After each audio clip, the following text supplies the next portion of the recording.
What's going on, everybody? I am in the beautiful city of Deadwood, South Dakota. I'm sure many of you know the cable show of the same name, but it actually, what's kind of beautiful is that so much of that history that we saw dramatized is actually very much alive in the very place I am. I mean, the building I'm in currently houses the chair in which Wild Bill was shot. Down the street is where he was shot. Down the street that way is where his assassin was shot. And right over here, director of photography and mighty Viking of Virginia, my buddy Tom Dodson, is shooting what we call beauty shots. So all those shots that have led some of y'all to call me the Ron Jeremy of food porn, which I kind of take as a good compliment.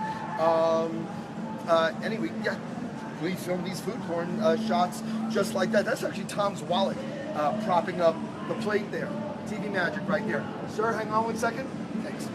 Sorry about that. I want to make sure I get the pictures. And, you know, I'm so flattered. I really haven't had a chance to be here. So for me to have fans that want photos or autographs, it blows me away. So I try to never say no. So I just want to make sure I get to that dude when I'm done with the chat. Anyhow, listen. This Monday, the second season of Secret Eats started. It's my very first international show. We ended up filming in 16 different cities in 15 different countries across 4 different continents. Some of the best food, best adventures I've had as a traveler, as an eater. I couldn't love my crew more. You're going to love them. You get to see them throughout the show.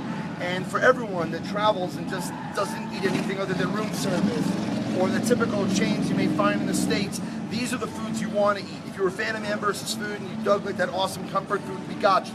If you want to go and find the foods you miss at home when you travel to the Pacific Rim or to Europe or to Moscow, we got you.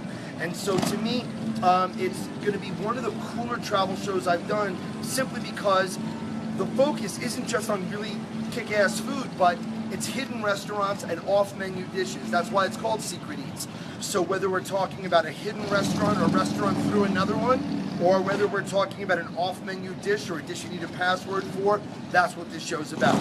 So when you want to feel like the man behind the man behind the man, the do's and the no, this is the show. Okay, so back to the matter at hand.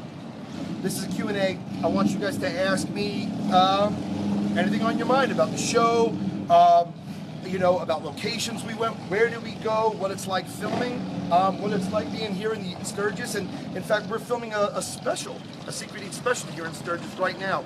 And I just want to say, just as someone who doesn't really ride and loves the beauty of bikes, I have to say every single person we met has been so lovely.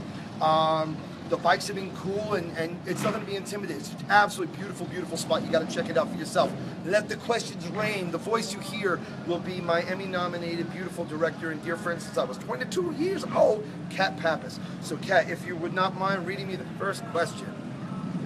They are coming in. Is it cold here today?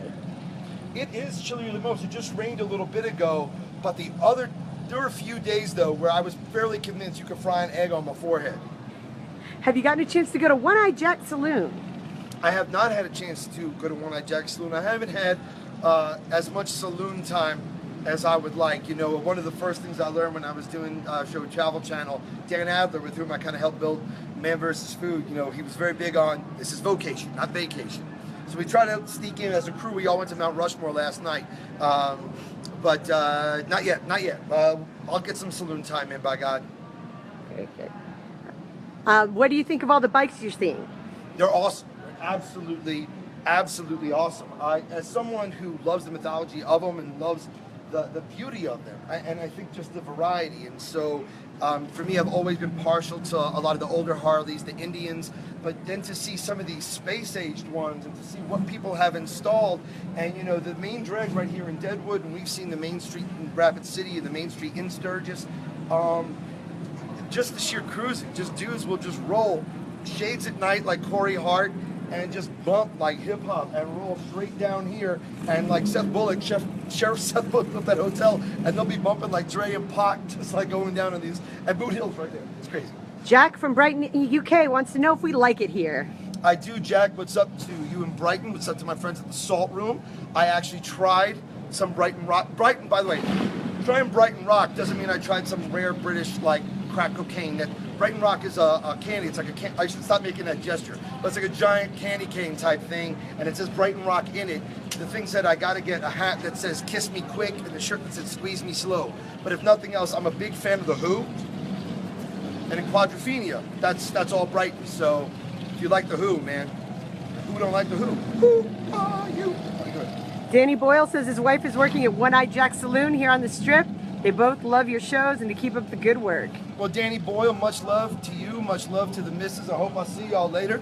And if I don't, have a safe rally. Got a request to show some bikes.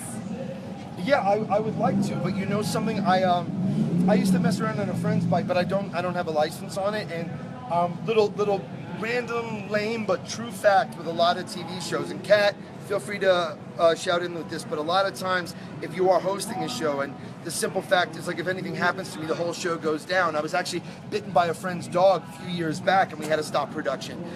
So stuff like extreme sports, like motorcycles and stuff, I can travel is not so keen on me potentially harming this. But I have to tell you, watching these guys ride on these beautiful mountain roads, you see the joy and the freedom on their faces. Plus the rides here have great causes. There's veteran rides.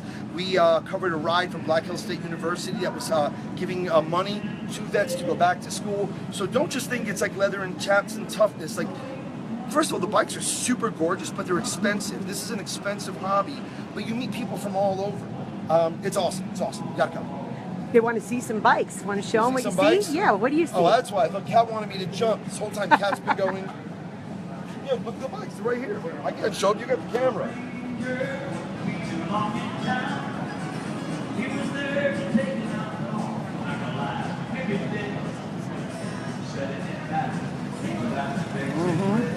Live chat is going very well.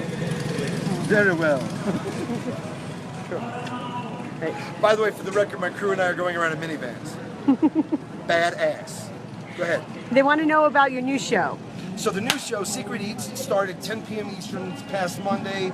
London and Buenos Aires were the two episodes that aired. So we go to a city, we pick 4 locations that have some hidden aspect to them. A hidden dish, maybe a hidden entrance, maybe it's the most unusual food in an unusual place. For example, the very first location we filmed for the whole season was in Johannesburg, South Africa, in the shadow of their main rugby stadium there, known as the Bull Ring, where we found people serving essentially Jewish deli food. Hang on, brother. Thanks. Sue from Southern California says hi. What's up, Sue? Buenos Aires checking in. Buenos Aires, checking in. Bill wants to know, has it gotten rowdy here at all?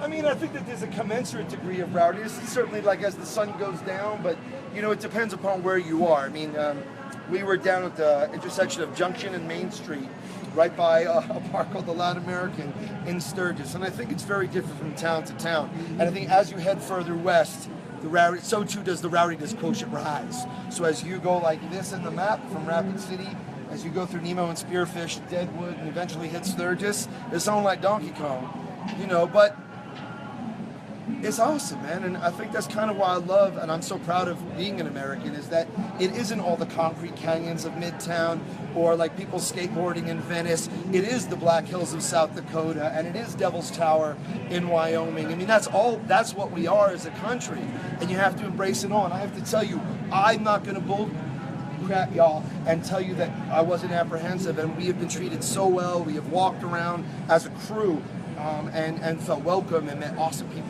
So it's worth experiencing. Are you ever coming stateside with the show? I am stateside. No, the first season, which was actually released as Man Finds Food, is now being re-released as Secret Eats.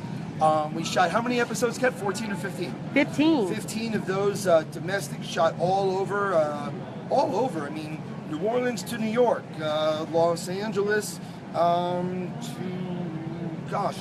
Chicago. I mean, so many great episodes. I think my favorite episode of the first season might be Boston.